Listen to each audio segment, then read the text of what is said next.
I'll tell you, we're getting a lot of truth here from some very important people, behind-the-scenes people you don't always see, so very good. We look forward. We got some more coming up here in the Pioneer Sideline as we go on, so don't go anywhere. I am Justin LaBar, Big 5-0, as we keep stressing Big 50th episode. Thank you for joining us.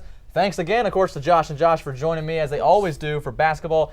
Josh, you kind of sent us to break with the basketball talk, talking about how the team needed to find their leader. They're 0-1, right now in the AMC Conference after losing to Northwestern Ohio. So, Frketic, I'm going to toss over to you.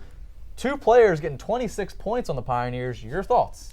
You know, when 2 players really do dominate a team like that, it's really tough to make up for it because you don't really have their number, and you got other players like Gillette contributing on that basketball floor. He had a lot of blocks in that game too. You see, he's a big force on the inside. He's a big country boy, and Alexander, Townsend, Anglin had a lot of trouble on the inside with him, but they did get him to foul out at the end of the game. But other people stepped in.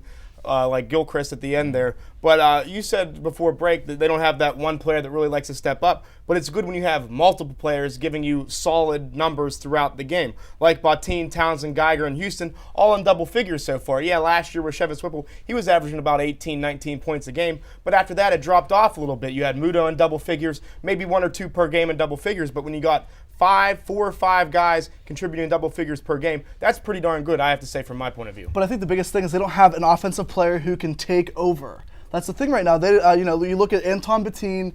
Yeah, he loves to shoot the ball. They don't have a guy like Whipple who can drive, who can kick it out and pass it to find somebody open, and who can obviously, just make sense of what is going on offensively. And another thing that I wanted to stress real quick was the fact that the perimeter defense of the Pioneers is not as quick as it used to be. Gary Houston at the top of the key really, works on his guard, but when he shoots to the corner, you saw a couple highlights there. They had wide open shots on the corners for 3. I mean, you just obviously can't let them open, and they had too much trouble rotating around the perimeter. Well, yeah, I talked about the problems weekly with free throw shooting, transition defense. That's really poor, but I do want to disagree with you on somebody who cannot take over a game anytime. I think there can be. Bateen can really take over a game on any given night. If you see him, he has double figures in the first half of every ball game, and then he's lost. They do not give him the basketball in the second half. I don't know what the second half adjustments are, but they just don't find him. They don't give him the ball. They don't run the offense through him like they did in the first half, and that's a problem. Johnny Geiger can take over a game with the shooting on any given night, but again, that's on any given night, not consistently. Exactly. The only guy that can do that consistently is Bateen, but they gotta find him the ball in the second half. If they do that, they will win a lot more games. They gotta find him when he's hot. But if their offense rotates around Bateen, then